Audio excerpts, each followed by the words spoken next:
የሙሴን መጽሐፍት ኦሪት ዘዳግም ምዕራፍ 25 ከቁጥር 5 ጀምሮ ስትመለከቱ አንድ ትእዛዝ ታገኛላችሁ። በብሉይ ኪዳን አንድ ሰው ይላል፣ ይሄ እግዚአብሔር ለሙሴ የሰጠው ሕግ ነው።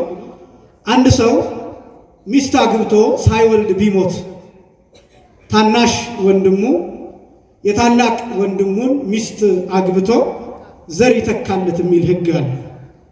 ኦሪት ዘዳግም ምዕራፍ 25 ከቁጥር 5 ጀምሮ አንድ ሰው ሚስት አግብቶ ትዳር ይዞ ልጅ ሳይወልድ ቢሞት ታናሽ ወንድሙ የሟቹን የታላቅ ወንድሙን ሚስት አግብቶ ዘር ይተካል። የመጀመሪያው የበኩር ልጅ ስሙ በሟቹ ስም ይጠራ የሚል ሕግ አለ። ኦሪት ዘዳግም ምዕራፍ 25 ከቁጥር 5 ጀምሮ እና ይሄን ሕግ ግን መፈጸም ፈቃደኛ ያልሆነ ሰው የሚደረግበት አንድ ነገር አለ። እንዲህ ይላል፣ አንድ ሰው ታላቅ ወንድሙ ሞቶ የታላቅ ወንድሙን ሚስት አግብቶ ዘር ለመተካት ፈቃደኛ ያልሆነ ታናሽ ወንድም ቢኖር ይህቺ አላገባም ያላት ሴት የሟቹ ሚስት ማለት ነው ወደ ሽማግሎች ትሂድና ለሽማግሎቹ ነገሩን ታስረዳ ይላል። እና ሂዳ ለሽማግሎቹ ስትናገር ሽማግሎቹ ሰውየውን ጠርተው ይጠይቁት ይላል። ይሄ አላገባም ያለውን ሰው የሟቹ ታናሽ ወንድም ማለት ነው። አላገባም፣ ለወንድሜ ዘር መተካት አልፈልግም፣ አቅም የለኝም፣ ማስተዳደር አልችልም፣ ለማግባትም ፈቃደኛ አይደለሁም፣ ፍላጎትም የለኝም ቢል ይጠራና በሽማግሎቹ ፊት ይጠየቅ ይላል።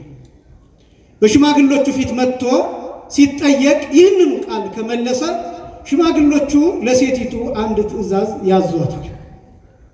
ነይና ጫማውን ከእግሩ አውልቂው ይሏታል።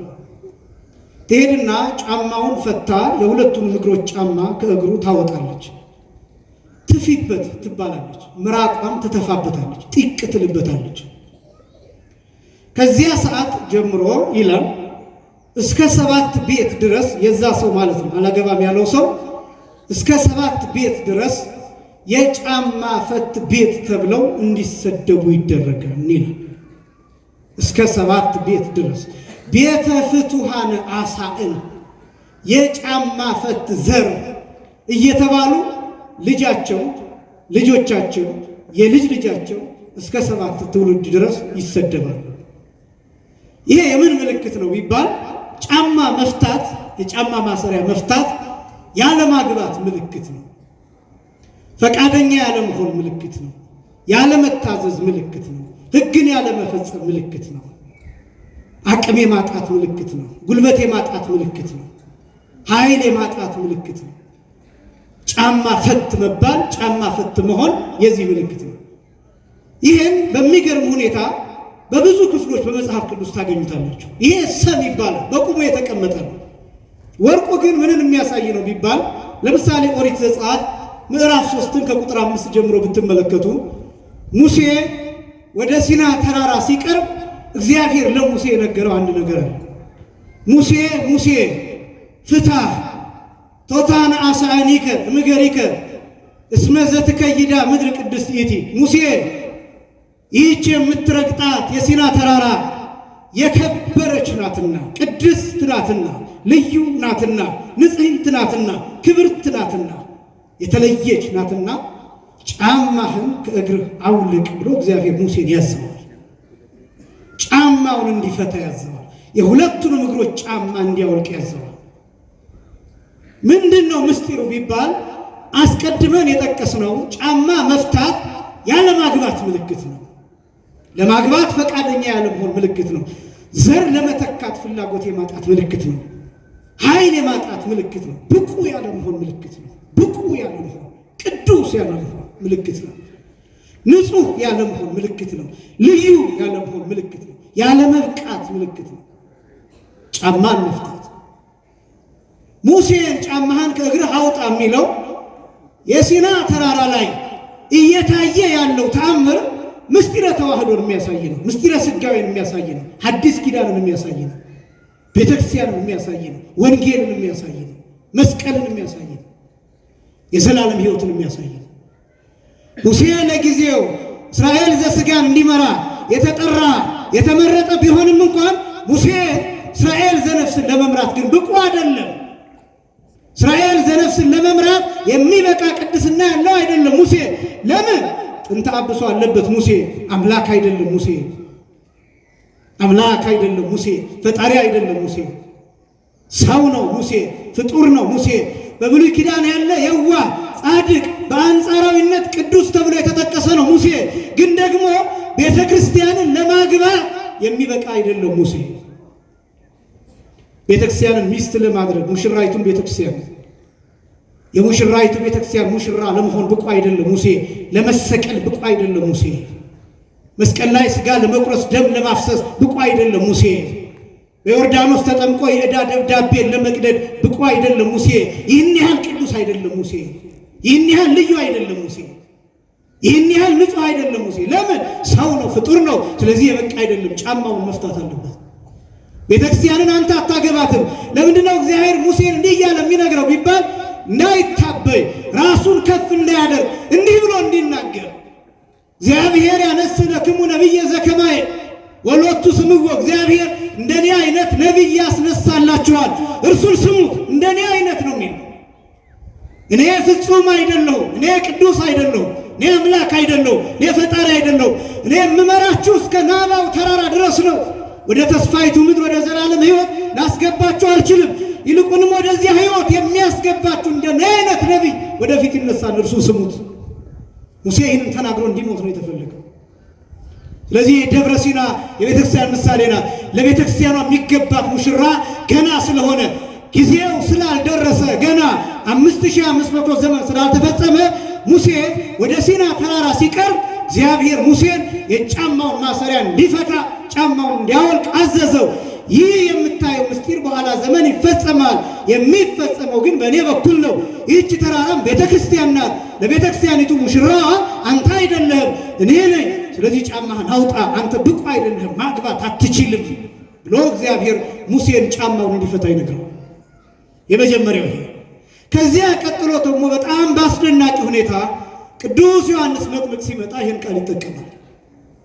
የማርቆስ ወንጌል ምዕራፍ 1 ቁጥር 7 ላይ፣ የሉቃስ ወንጌል ምዕራፍ 3 ቁጥር 16 ላይ፣ የቅዱስ ዮሐንስ ወንጌል ምዕራፍ 3 ቁጥር 27 ላይ የጫማውን ማሰሪያ ልፈታ የማይገባኝ እያለ ቅዱስ ዮሐንስ መጥምቅ ይገልጣል።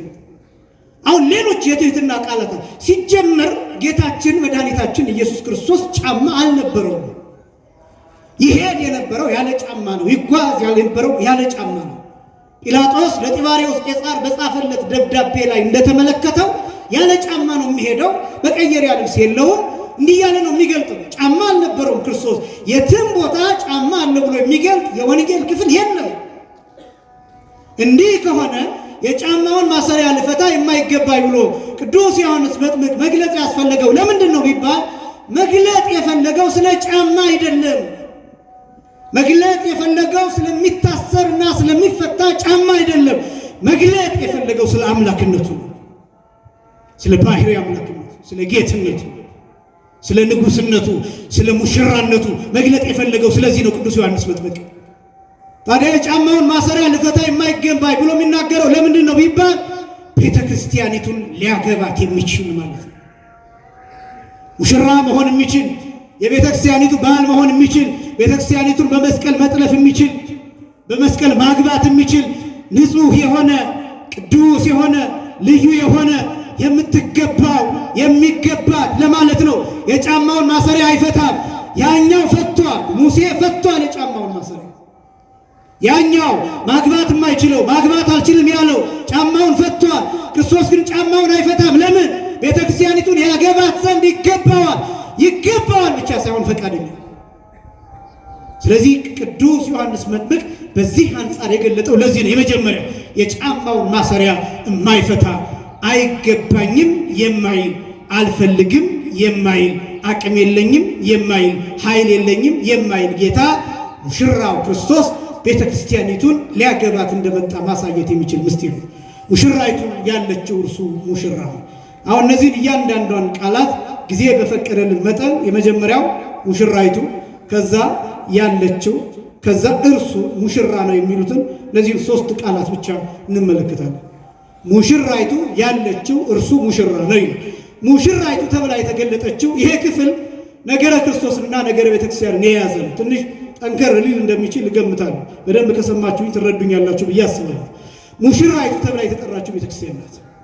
ለምንድን ነው ቤተክርስቲያንን ሙሽራይቱ ሙሽሪት ብሎ የሚገልጣት መጽሐፍ? አሁን ይሄን ስታነቡት ዛሬ ስታነቡት ሙሽራይቱ ይላል፣ ነገም ብታነቡት ሙሽራይቱ ይላል፣ እስከ ዓለም ፍጻሜ ድረስ ብታነቡት ሙሽራይቱ ይላል፣ ዓለም አልፎ ብታነቡትም ሙሽራይቱ ይላል።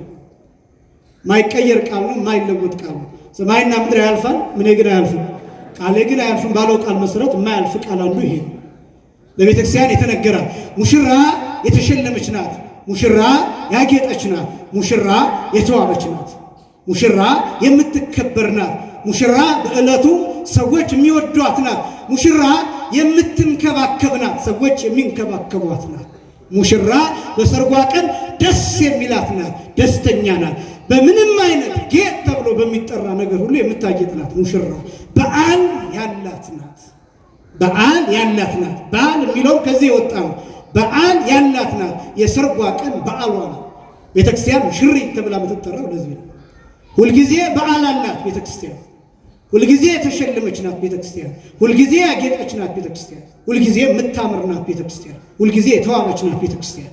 ሁልጊዜ ደስተኛ ናት ቤተክርስቲያን። በወንጌል እንደተገለጠው የቅዱስ ሉቃስ ወንጌል ምዕራፍ 1 ላይ ከቁጥር 28 ጀምሮ እመቤታችን የሰማቻቸው ቃላት፣ ለምሳሌ ደስተኛይቱ ሆይ ደስ ይበልሽ የሚለው ቃል ቅዱስ ገብርኤል የተናገረው ቃል ለእመቤታችን ብቻ የተነገረ አይደለም፣ ለቤተክርስቲያንም የተነገረ ነው። ቤተክርስቲያን ደስተኛ ናት። ወንጌል ያላት ናት ቤተክርስቲያን። ሰላም ያላት ናት ቤተክርስቲያን። የምስራች ያላት ናት ቤተክርስቲያን። ብስራት ያላት፣ ትንሣኤ ያላት፣ ኃይል ያላት፣ አቅም ያላት፣ ጉልበት ያላት፣ ሁልጊዜ ይህንን ደስታ ለዓለም የምትናገር ቤተክርስቲያን፣ እየተቀደሰች የምስራችን የምትናገር፣ ማህሌት ቁማ የምስራችን የምትናገር፣ ሰዓታት ቁማ የምስራችን የምትናገር፣ በኪዳን የምስራችን የምትናገር፣ በወንጌል በጉባኤ የምስራችን የምትናገር ደስተኛ ናት ቤተክርስቲያን። ከውስጧ ይሄ ደስታ ወንጌል እየፈለቀላት የምትኖር እየመነጨላት የምትኖር ናት ቤተክርስቲያን። ለዚህ ነው ምእመናን ወደ ቤተክርስቲያን ስትመጡ ደስ የሚላችሁ ማይከፋችሁ፣ የምትጽናኑት፣ የምትረጋጉት፣ ሰላም የምታገኙት፣ ሰውነታችሁ የሚያርፈው ከራስ ጠጉራችሁ እስከ እግር ጥፍራችሁ ድረስ መረጋጋት የሚሰማችሁ ይቺ ደስታ ያላት ቤተክርስቲያን ስለምትነካችሁ ነው። የጌታ የልብስ ጫፍ ስለሚገኝበት፣ የቀሚሱ ጫፍ ስለሚገኝበት፣ በምናልፍበት በምንቀመጥበት በቆምንበት ቦታ ሁሉ ይሄ ደስታ ስለሚያገኘን ከዚህ ስንወጣ ደስ እያለን የምንሄደው አርፈን የእግዚአብሔርን ቃል ረጅም ሰዓት የምንሰማው፣ ረጅም ሰዓት የምንጸልይበት፣ የምናመሰግንበት፣ የምንዘምርበት ሰዓት ቆመን የማንሰለቸው ማይመች ቦታ ተቀምጠን ረጅም ሰዓት የምንቆይበት ምክንያት ከቤተ ክርስቲያኒቱ የሚፈልቀው ደስታ በልባችን በኩል ስለሚያልፍ ነው። በአይምሯችን በኩል ስለሚያልፍ ነው። የሌላው ቦታ ደስታ ይሰለቻል።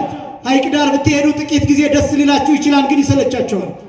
አሉ የሚባሉ መዝናኛ ቦታዎች ብትሄዱ ጥቂት ጊዜ አይምሯችሁ ሊያርፍ ይችላል፣ ዝም ልትሉ ትችላላችሁ፣ ቆይቶ ይሰለቻችኋል።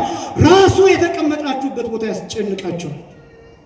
እዚህ ስትሆኑ ግን የማያልቅ ደስታ፣ የማይነጥፍ ደስታ በልባችሁ ያልፋል፣ በአይምሯችሁ ያልፋል።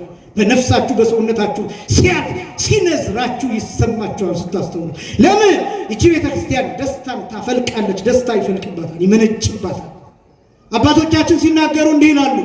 መልአኩ ቅዱስ ገብርኤል ለእመቤታችን ለቅድስት ድንግል ማርያም ተፈሥሒ ፍሥሕት ያላት፣ ደስተኛይቱ ሆይ ደስ ይበልሽ ብሎ የተናገረው ቃል በሰው ልቡና ለዘላለም እየመነጨ ይኖራል ይላል።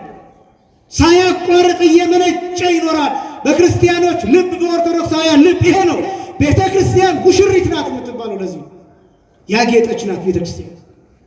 ሙሽራ አለ በሚባል ነገር ሁሉ ያጌጠች የተሸለመች እንደሆነች ሁሉ ቤተ ክርስቲያን በክርስቶስ መከራ ያጌጠች ናት።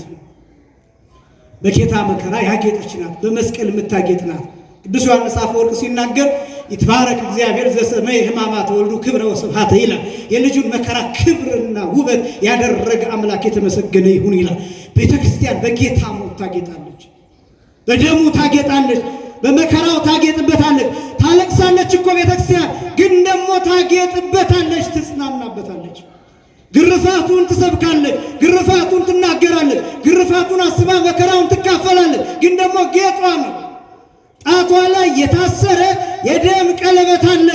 ማይዝቅ ቀለበት፣ የሚያበራ ቀለበት፣ ማይደበዝዝ ቀለበት፣ ማይወድቅ ቀለበት፣ ከጣቷ ጋር የተዋደደ ቀለበት አለ። እሱም ከደም የተሰራ የደም ቀለበት ነው። የደም ኪዳን ያለበት ቀለበት፣ የመከራ ቀለበት፣ የመስቀል ቀለበት፣ የግርፋት ቀለበት፣ መስቀል ላይ እንደ ጎርፍ የፈሰሰ ደም ቀለበት፣ ጣቷ ላይ ያለ ቀለበት አለ። ውበቷ እሱ ነው። ከሩቅ ብታዩት የምትጎበኝ የምታበራ ቤተክርስቲያን፣ አንዲት ተብላ ቅድስት ተብላ የምትገለጥ ቤተክርስቲያን ሙሽሪት ትባላለች። በዓል አላት ቤተክርስቲያኗ፣ በዓል አላት። ሁልጊዜ ስለ ክርስቶስ የምታከብረው በዓል አላት። በየቀኑ የምትናገርለት ሙሽራ አላት። ፈታ አይደለችም ቤተክርስቲያን፣ ጋለሞታ አይደለችም ቤተክርስቲያን፣ ባዶዋን አይደለችም ቤተክርስቲያን፣ የተዋረደች አይደለችም ቤተክርስቲያን፣ የምታመነዝር አይደለችም ቤተክርስቲያን፣ የምትማግጥም አይደለችም ቤተክርስቲያን። ምክንያቱም ባል አላት፣ ምክንያቱም ሙሽራ አላት። የምትወደው ክርስቶስ ሙሽራ አላት። ሙሽራይቱ የምትባለው ለዚህ ነው። ለምንድን ነው ሁልጊዜ ሙሽራ የምትባለው? ይሄ የተሰጣት ቀራንዮ ላይ የተሰጣት የሙሽራነት ክብር አይነጠቅም፣ አይወሰድባትም። ሁልጊዜ ተመሳሳይና ትኩስ ሆኖ ይኖራል። አስደናቂ ነው። ለምሳሌ እዚህን ዓለም ትዳር ብትመለከቱ ምናልባት ሙሽሪት የምትባለው አንዲት ሴት በዛ ቢባል ለአንድ ዓመት ሊሆን ይችላል። ከዛ በኋላ ሙሽሪት የሚለው ስም ቀርቶ ሚስት ነው ተብላ የምትጠራው። ሚስት ትባላለች።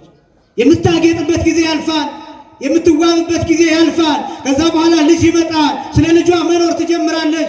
ምናልባትም ራሷን ጣል ልታደርግ ትችላለች። የምትፈልገው ላትለብስ፣ የምትፈልገው ላትበላ፣ የምትፈልገው ላትጠጣ ትችላለች። ውበቷ ሊደበዝዝ ይችላል። በዚህ ምክንያት ሙሽራነቷ እየቀነሰ ይመጣል። ሙሽሪት መባሏ ቀርቶ የገሊት ሚስት፣ የገሊት ባለቤት መባል ትጀምራለች። ይሄ የውርደት ስም ነው እያልኩኝ አይደለም፣ ግን ከጌጥና ከውበት ዝቅ ማለት ይጀምራል፣ መጎሳቆል ይጀምራል። ቤተክርስቲያን ግን ሁልጊዜ ሙሽራ ነው።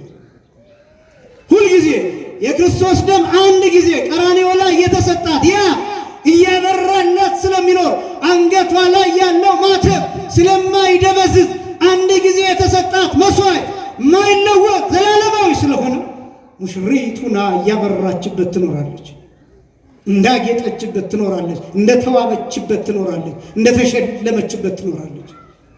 በጣም ደግሞ የሚገርመው ቀጥሎ ያለው ቃል ነው፣ ያለችው ይላል። ሙሽራይቱ ያለችው ይላል።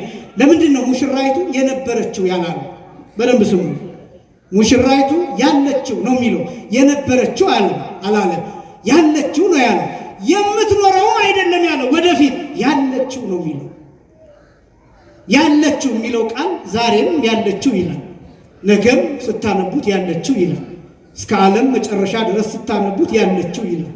ከዓለም ፍጻሜ በኋላም ሙተን ተነስተን ይህን ቃል ስናየው ያለችው ነው። ለምንድን ነው ያለችው የሚለው ይህን ቃል የሚጠቀመው? ለምንድን ነው ቅዱስ ዮሐንስ መጥምቅ ቢባል ምን ጊዜም እኛ ለክርስቶስ አለ ነው። ምን ጊዜም እኛ ለክርስቶስ አለ ነው። እኛ ነን ሁልጊዜ ክርስቶስ የሌለን እንጂ እኛ ግን ሁልጊዜ ለክርስቶስ አለ ነው። በምሳሌ ላስረዳችሁ። አንዳንድ ትዳር ውስጥ እንዲህ አይነት ነገር ይኖራል። እሷ ትዳር አላት፣ አግብታለች፣ ባሏ ግን ትዳር የለውም። አንዳንድ ሰዎች እንደዚህ ያሉ።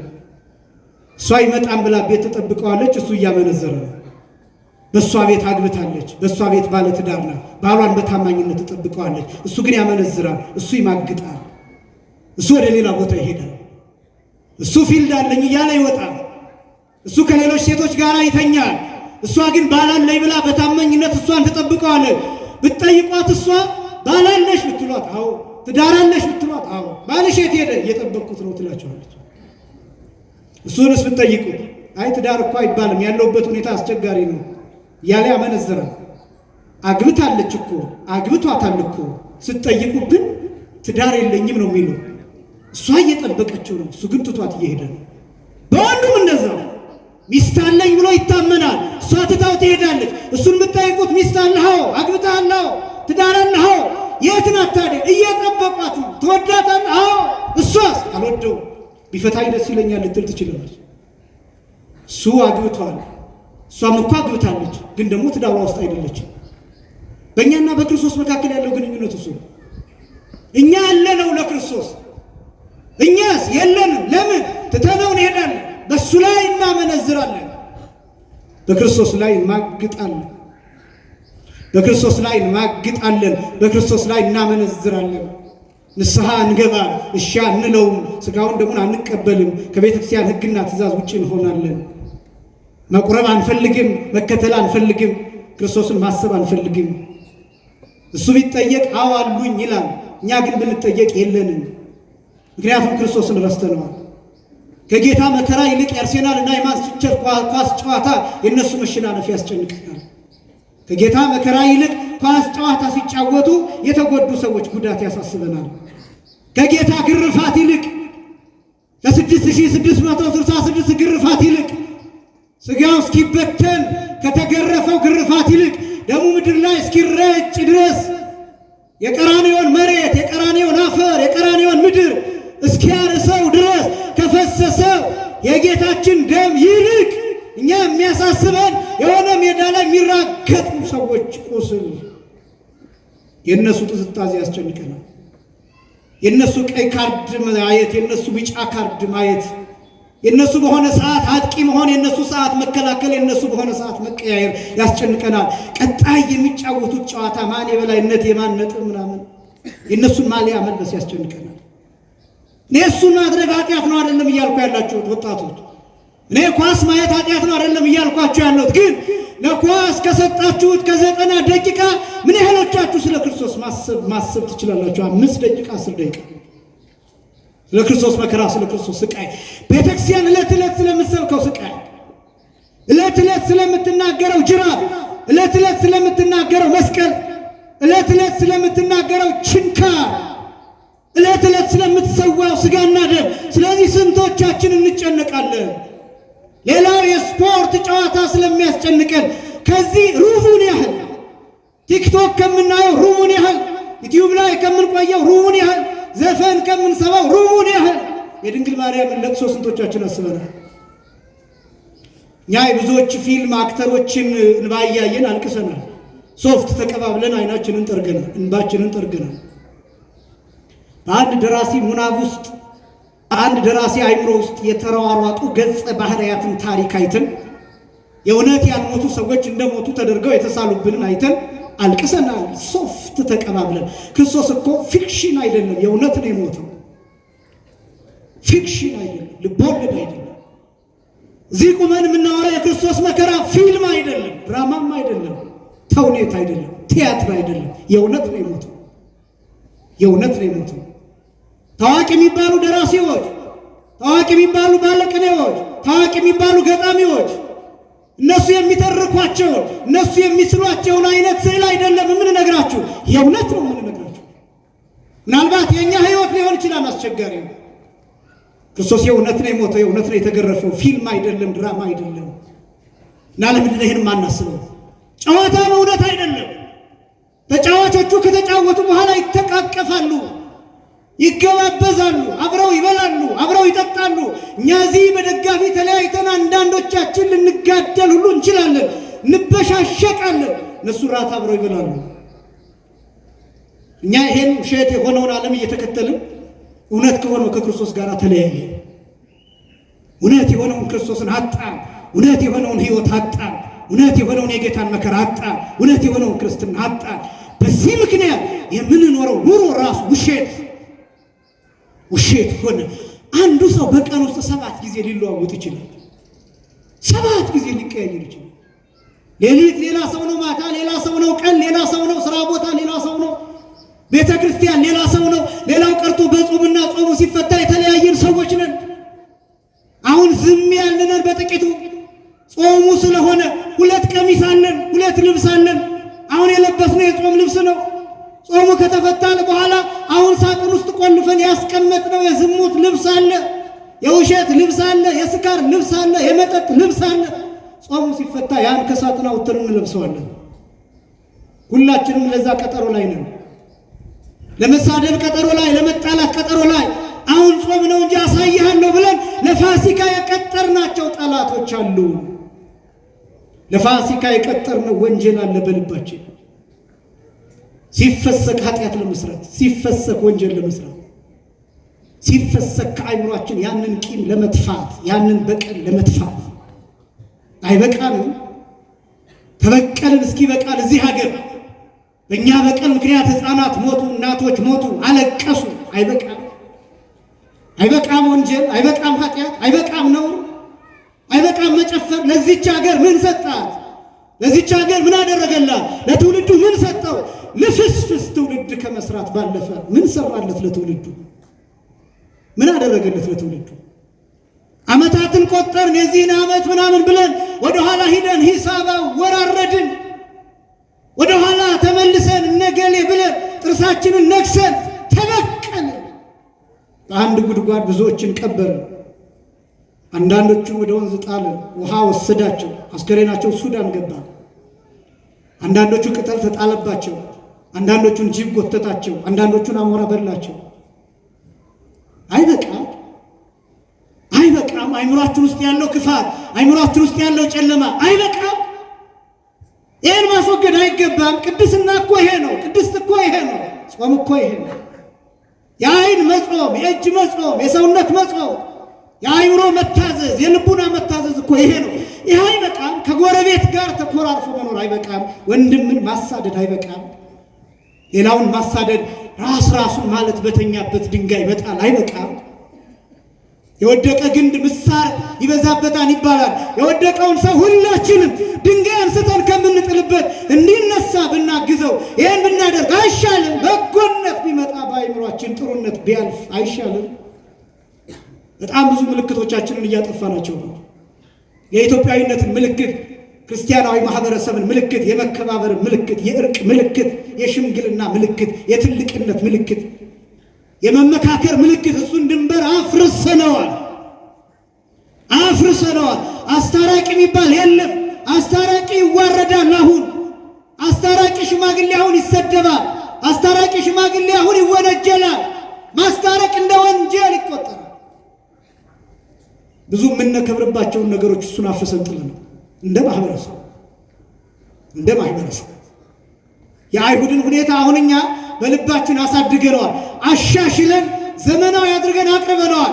የአይሁድ ክፋት ኢየሩሳሌም ውስጥ ብቻ ነበር ተወስኖ የነበረው። አሁን የእኛ ክፋት ዓለም አቀፍ ሆኗል። ክፋታችን በቲክቶክ ይገለጣል፣ በፌስቡክ ይገለጣል፣ በዩቲዩብ ይገለጣል። ሚዲያ ሁሉም አፍ አለ። የሁሉም አፍ ሰፊ ነው። ሁሉም ዩቲዩብ አለ። ሁሉም በፈለገበት ሰዓት የሚፈልገውን ሰው ለማዋረድ የሚሆን ጉድጓድ ቆፍረዋል።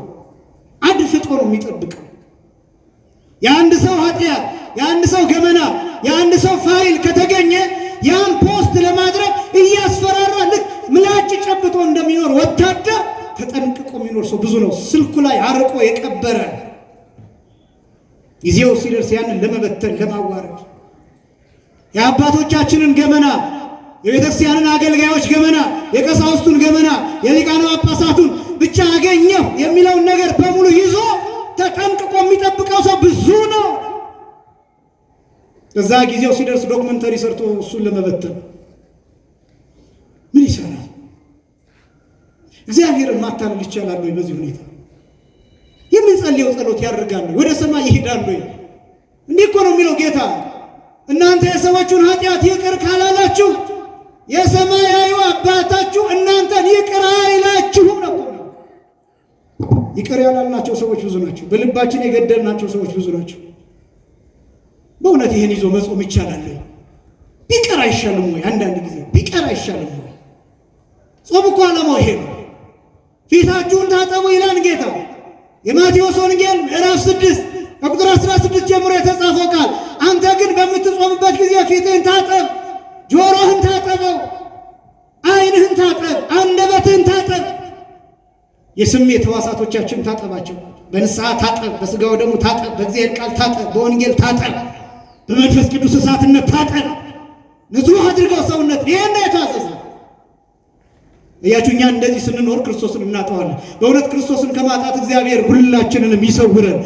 ቤተ ክርስቲያን አለችው ለክርስቶስ፣ ሙሽራይቱ አለችው። ይህን ደግሞ በሌላ መልኩ ላሳያችሁ። እኛ እያመነዘርም ክርስቶስ ግን ይጠብቀን። በጣም እኮ የሚያሳዝን አምላክ እኮ ነው። በጣም እኮ ምስኪን አምላክ እኮ ነው። በጣም እኮ ልብ የሚል ይህን ስታስቡት እኮ ቅዱሳን ክርስቶስን የሚወዱት ተገደው አይደለም፣ ገብቷቸው ነው። የሚያስገድዳቸው ፍቅሩ ነው። አሁን ክርስቶስን እንዲህ ብላችሁ ብትጠይቁት ሙሽራይቱ አለች ሆይ ብላችሁ ብትጠይቁት አዎ ይላችኋል። ሙሽራይቱ ማናት ብትሉት ቤተክርስቲያን ናት ይላችኋል። አንተ ነህ ይላል፣ አንቺ ነሽ ይላል። እንዴ ታዲያ አንተ አለችኝ ሙሽራይቱ ትላለህ እንጂ እሷ እኮ የለችም ብትሉት ምን እንደሚል ታውቃላችሁ? እጠብቃታለሁ ይላችኋል። እሷ እኮ እያመነዘረች ነው ብትሉት እጠብቃታለሁ ይላችኋል። ያኛው እኮ በ40 ቀን በ80 ቀን ልጅነት የተቀበለው ሙሽራ እሱ እኮ እየጠጣ ነው ብትሉት ምን እንደሚል ታውቃላችሁ? እጠብቀዋለሁ ነው የሚላችሁ። በዚህ ሰዓት እያጨሰ ያለ ሙሽራ አለ፣ ቤተክርስቲያን አለ። በዚህ ሰዓት እያመነዘረ ያለ ቤተክርስቲያን አለ። ቤተክርስቲያን የምላችሁ ሰውየውን ነው። ቤተክርስቲያን የምላችሁ ሴትየዋን ነው። አሁን ለጊዜው እኔና እናንተ በእግዚአብሔር ፊት ነው ያለነው። ለዚህም እግዚአብሔር የተመሰገነ ይሁን። በዚህ ሰዓት በእግዚአብሔር ፊት የሌሉ እያመነዘሩ ያሉ ሰዎች አሉ። እነዚያን ክርስቶስ ይጠብቃቸው እንዴ ብላችሁ እናንተ ነገር ለመስራት ትሞክራላችሁ። እንትና እኮ እዛ ጋር ምንም ያክል ጫት በአፉ ውስጥ አስገብቶ ጉንጩ ተወጥሮ ነው ያለው ብትሉት ቢሆንም እጠብቀዋለሁ ይላችሁ። ቢሆንም እስኪመጣ እጠብቀዋለሁ፣ ንስሐ እስኪመጣ እጠብቀዋለሁ። ጫቱን ከአፉ እስኪተፋ፣ ጫቱን ከአፉ እስኪተፋ፣ ሲጋራውን እስኪተወው፣ ሱሱን እስኪተወው፣ እስኪመለስ ድረስ፣ ልቡ እስኪነካ ድረስ፣ እስኪገባው ድረስ፣ እስከሚረዳኝ ድረስ እጠብቀዋለሁ። እስኪመጣ ድረስ እጠብቀዋለሁ። ስለዚህ አለኝ። እሱ ነው እምቢ ያለው እንጂ እኔ ግን ፈቃደኛ ነኝ ነው የሚለው። እሱ ነው የፈታኝ እንጂ እኔ አልፈታሁትም። እሱ ነው የተወኝ እንጂ እኔ አልተውኩትም። እሱ ነው የረሳኝ እንጂ እኔ አልረሳሁትም። እሱ ነው ያልወደደኝ እንጂ እኔ ግን ወደዋለሁ ነው የሚለው። አሁን ምን መስሎ ይታይሃል? ያ ጫት የሚቅመው ሰው ምን መስሎ ይታይሃል ብትሉት ክርስቶስ ምን እንደሚል ታውቃላችሁ? ያኔ መስቀል ላይ ተሰቅዬ ባየሁት ውበት ነው አሁንም የሚታየኝ ነው የሚላችሁ። ያኔ ባየው ውበት አያችሁ። ሙሽራይቱ አትጎሰቁልበትም። የዚህ ዓለም ትዳር የሆነ እንደሆነስ ከጋብቻ በፊት በጣም ውብ መስላ ትታየ የነበረችዋ ሴት ካገባት በኋላ ውበቱ ይቀንስባታል። ስለ ልጆቿ ስትንከራተት፣ ለልጆቿ መስዋዕትነት ስትከፍል ፊቷ ይጠቁርበታል። በዚህ ምክንያት ፍቅሩ ይቀንስበታል፣ ፍቅሩ ይቀዘቅዝበታል። ከዚያ በፊት ማሬ፣ ፍቅሬ፣ ስኳሬ ምናምን እያለ ይጠራት የነበረ ምናልባትም በሌላ መጥፎ ስም ይጠራት ይሆናል። ፍቅሩ ይቀዘቅዝበታል። ምክንያቱም ከጋብቻ በፊት ያውቃት የነበረ መልክ ጠፍቶበታል። ክርስቶስስ ቤተክርስቲያኒቱን ሲያገባትም ካገባትም በኋላ ውበቷ ለሱ ተመሳሳይ ነው። አሁንም እዚህ ቆመን የሚያየን ክርስቶስ በምን አይነት ውበት እንደሆነ ታውቃላችሁ? ያኔ መስቀል ላይ ለሁላችንም ድቅቅ ሲል ባየበት ፍቅር ነው አሁን የሚያየን። ያኔ በነበርንበት ውበት ነው የምንታየው። ያኔ በነበርንበት ጌጥ ነው አሁንም የምንታየው። ኃጢአታችንን አይደለም የሚያየው ክርስቶስ፣ እኛን ነው የሚያየው። እኛንን ሰዎችን ከነ ኃጢአታቸው የምንመለከተው ክፉዎች ስለሆነ ሰዎችን ኃጢአታቸውን የትናንት በደላቸውን እያነሳን አንተ እኮ እንዲህ የሰራህ እንዲህ ያደረግክ ሰው ነህ፣ እንዴት አንተ ቤተክርስቲያን ትመጣለህ እያል ምናሽማቅቀው እኛ ነን። ክርስቶስ እንደዛ ያይ። ከዛስ ሙሽራይቱ ያለችው ሙሽራ ሁልጊዜ ያለችው ሙሽራ። ወደ ሶስተኛው ክፍል ሙሽራ እርሱ ነው ወደሚለው ወደ ሶስተኛው ክፍል እንምጣ። ሙሽራይቱ የሚለውን አየን፣ የተሸለመች ያጌጠች የተዋበች መሆኗ። ያለችው የሚለውን አየን፣ ነገም ከነገ ወዲያም ሁልጊዜ በኃጢአት ብትሆን አለችው። እንዲህ ብላ እስካልቀረች ድረስ ቤተክርስቲያን አለችው፣ ሙሽራይቱ አለችው። ሙሽራ ክርስቶስ ሙሽራ ተብሎ ይገለጣል። ግን ሙሽራ ተብሎ ሲገለጥ እንደዚህ አይነት ሙሽሮች አይደለም። በእርግጥ የጫማውን ማሰሪያ ያልፈታ ማለት እስከምን ድረስ እንደሆነ ታውቃላችሁ? መከራ እየመጣበት እንኳን የጫማውን ማሰሪያ ያልፈታ፣ መስቀል ተሸክሞ እየተደፋ ለሰከንድ እንኳን ውሳኔ ለመቀየር ያላሰበ ሙሽራ 6666 ጊዜ እየተገረፈ ብዙ ጊዜ እንደምንለው የጅራፉ ጫፍ ላይ እንደምትሰሙት የጅራፉ ጫፍ ላይ የታሰሩ ሚስማሮች አሉ ወይ ብረት እሾሆች አሉ። የሚገርፉት ሰዎች ድርሳነ ማህየዊ ሲናገር 570 ወታደሮች ተሳትፈውበታል ይላል። በግርፋቱ 570 ወታደሮች ይላል። እነዚህ 570 ወታደሮች እስራኤላውያን ወታደሮች አይደሉም፣ አይሁዳውያን ወታደሮች አይደሉም፣ ሮማውያን ናቸው፣ አሕዛብ ናቸው። ጾም የሚባል አያውቁም፣ የሚበላ የማይበላ የሚባል አያውቁም፣ አሳማ ምናምን በሬ ምናምን የሚባል ነገር አያውቁም። ስጋ ከሆነ መብላት፣ እህል ከሆነ መብላት፣ ጧት ተነስቶ መብላት፣ በራበው ሰዓት መብላት፣ ጾም የሚባል ነገር አያውቁም። ሱባኤ የሚባል ነገር አያውቁም። በቤተ መቅደሱ መቆም፣ በምኩራብ መሄድ፣ መጸለይ የሚባል ነገር አያውቁም። ትህርምት የሚባል ነገር አያውቁም። እንደ አይሁድ የቂጣ በዓል የሚባል ነገር አያውቁም። የሚበላ የማይበላ የሚል ሕግ የላቸው። ያገኙትን ይበላሉ። ወፍራሞች ናቸው። ስፖርት ይሰራሉ። ጠንካሮች ናቸው። በዚህም ላይ ደግሞ ጨካኞች ናቸው። እነዚህ 570 ወታደሮች በክርስቶስ ግርፊያ ላይ ተስማምተዋል።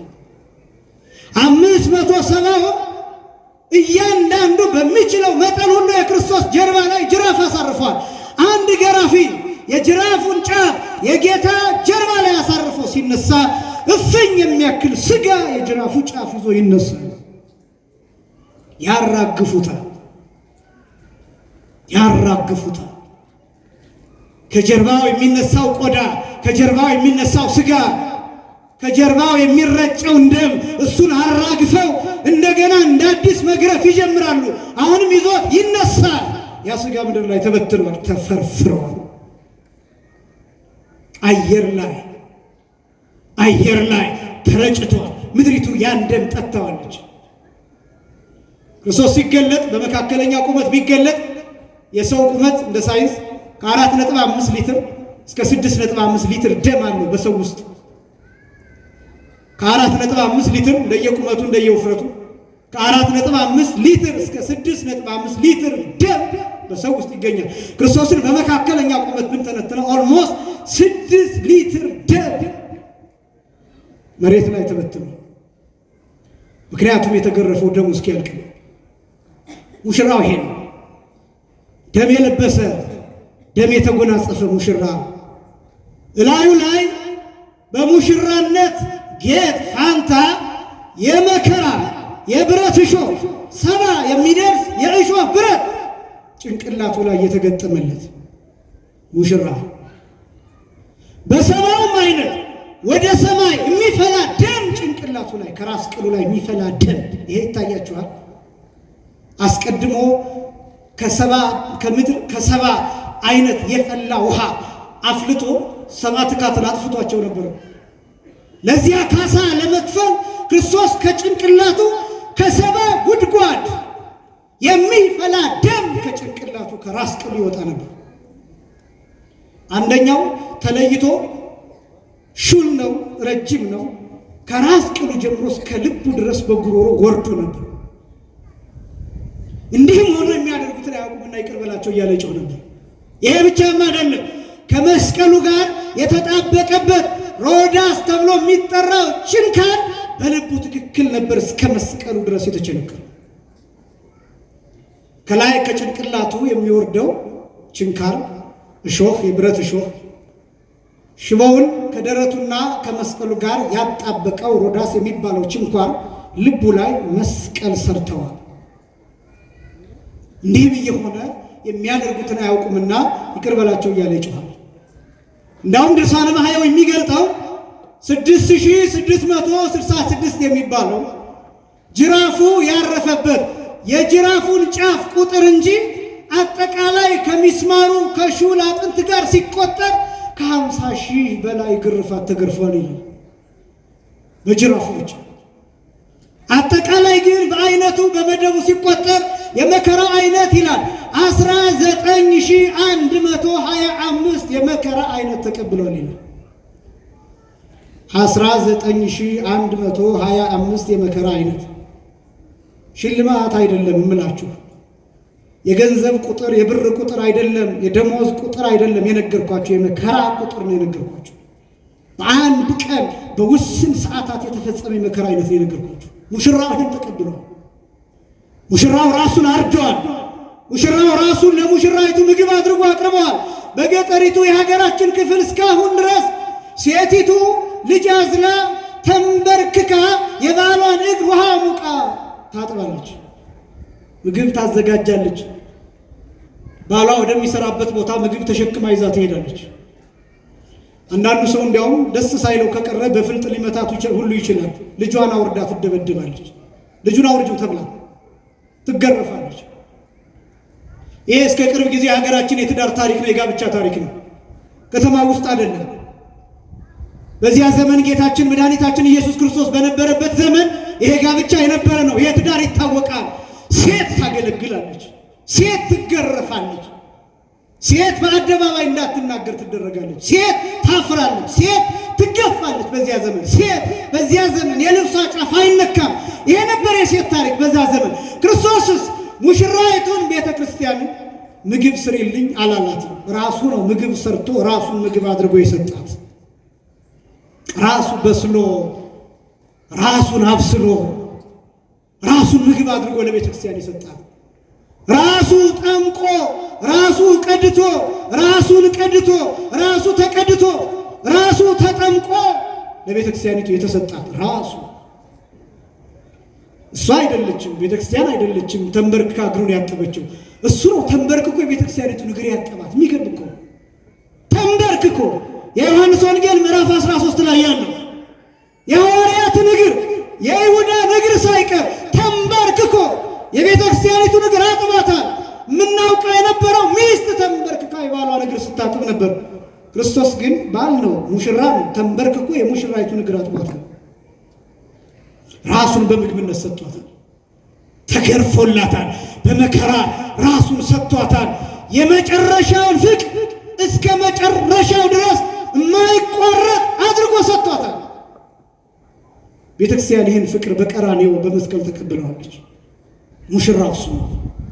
የሚወደን ሙሽራ፣ የሚሳሳልን ሙሽራ፣ የማይተወን ሙሽራ።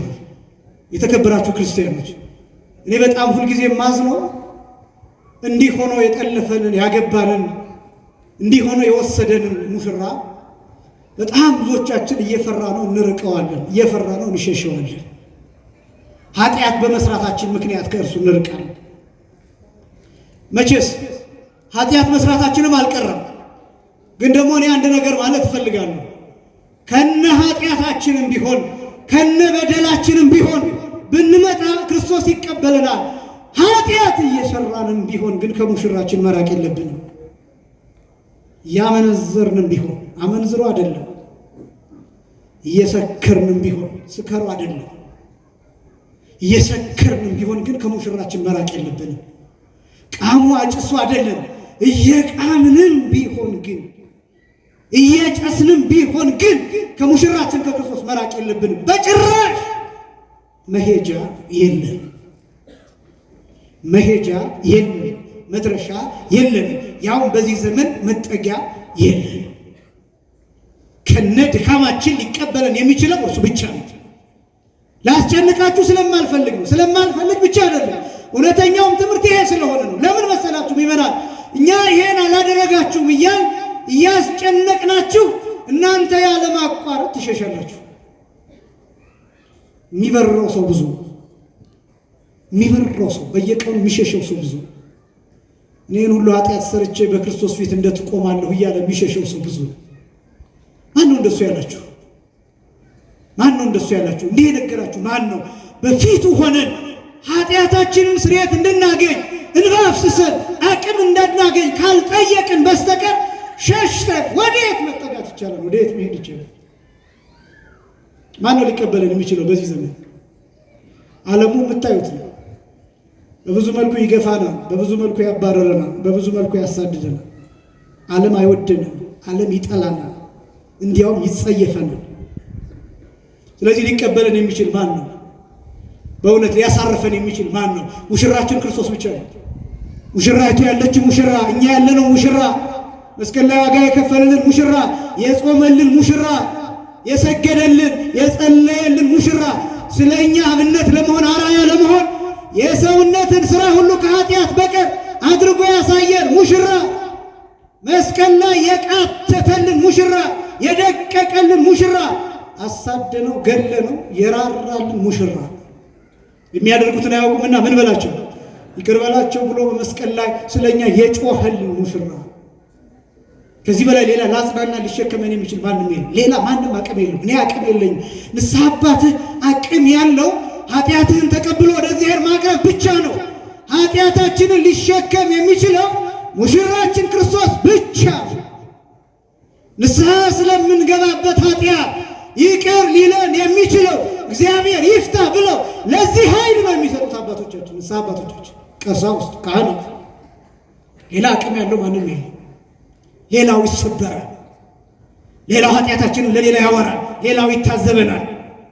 ሌላው የነገርነውን ኃጢአት እያሰበ እገሌ እኮ እንዲህ የሰራ ሰው ነው እያለ ስለኛ ኃጢአት እያሰበ እኛን ይለካናል። ክርስቶስ ግን በፍጹም። ምክንያቱም እኛ ያለነው ሙሽራ ነው። ስለኛ የደማ ሙሽራ ነው። ስለኛ የተሰቀለ ሙሽራ ነው።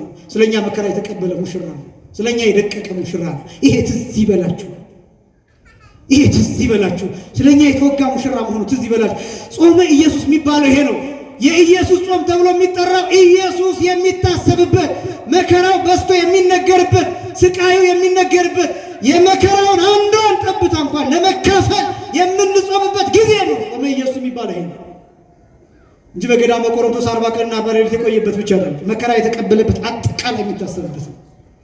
ሙሽራይቱ ያለችው እርሱ ሙሽራ ነው። አሁንም አለ ነው እኛ፣ ነገም አለ ነው እኛ፣ ከነገ ወዲያም አለ ነው እኛ። ይጠብቀናል። የመጨረሻ አንድ ቃል ተናግሬ እጨርሳለሁ። ክርስቶስ ሙሽራ ሆኖ በመስቀል ላይ በተሰቀለበት ሰዓት አንድ ቃል እንዲህ ብሎ ተናግሯል። ተጠማሁ የሚል ቃል ተናግሯል።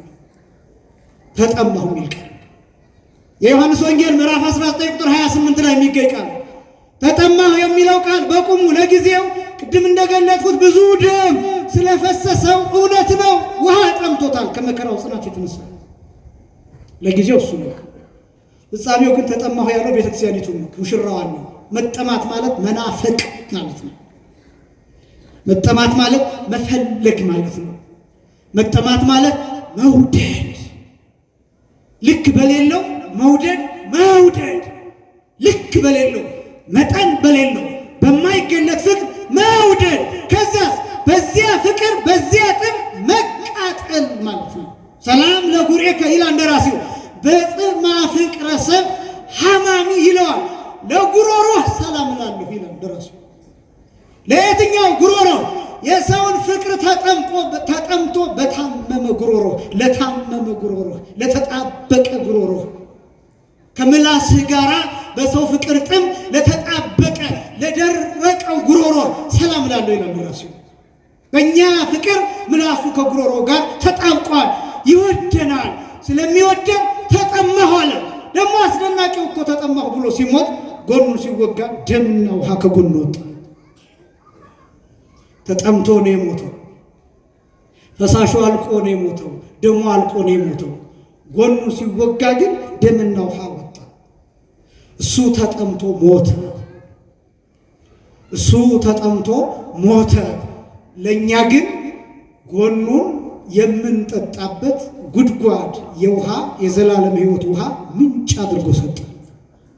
ሙሽራችን ከእርሱ ደም ይፈልቃል፣ ከእርሱ ውሃ ይፈልቃል፣ ከእርሱ የዘላለም ሕይወት ይፈልቃል፣ ከእርሱ ብርሃን ይፈልቃል፣ ከእርሱ ልዩ መዓዛ ልዩ ጠረን ይፈልቃል፣ ቤዛነት ይፈልቃል፣ ፍቅር ይፈልቃል። እኛን ለፉንና ይሄን የሚፈልቀውን ብርሃን ጠጡት፣ የሚፈልቀውን ውሃ ጠጡት፣ የሚፈልቀውን ቤዛነት አገኙት። ከጀርባችን ነው፣ ከጀርባችን ነው። እኛን እለፉ። እኛ ምሳሌ ባልሆናችሁ እንኳን፣ እኛ አራያ ባልሆናችሁ እንኳን፣ እኛ አብነት ባልሆናችሁ እንኳን፣ እንደሚገባ መምህር በሆን ባንችል እንኳን፣ እኛ ግን እለፉን። ሙሽራችሁ ከጀርባችን ነው። ሙሽራችሁ ከጀርባችን ነው። ሙሽራችሁ መቅደሱ ውስጥ ነው። ሙሽራችሁ ቤተክርስቲያን ውስጥ ነው። ሙሽራችሁ ስጋው ነው። ሙሽራችሁ ደሙ ነው። ሙሽራችሁ ንስሐ ነው። ሙሽራችሁ ቤተክርስቲያን ነው። ሙሽራችሁን ቤተክርስቲያንን ተቀበሏት። ሙሽራችሁን ክርስቶስን ተቀበሉት። ስለዚህ ይሄን በደንብ ማወቅ፣ በዚህ ሳምንት ቅድስት ብለን ስንናገር እኛ ቅድስት ሆነን ወደ ቅዱሱ ሙሽራችን ወደ ክርስቶስ የምንቀርብበት ሐሳብ የሚነገርበት ነው። ሙሽራይቱ ያለችው እርሱ ሙሽራ ነው። የአባታችን የመድኃኔዓለም ፍቅር በልባችን በአእምሯችን ተስሎብን እንዲኖር የእርሱ ቅዱስ ፈቃድ ይሆንልን። ያስተማረን የመከረን የአባቶቻችን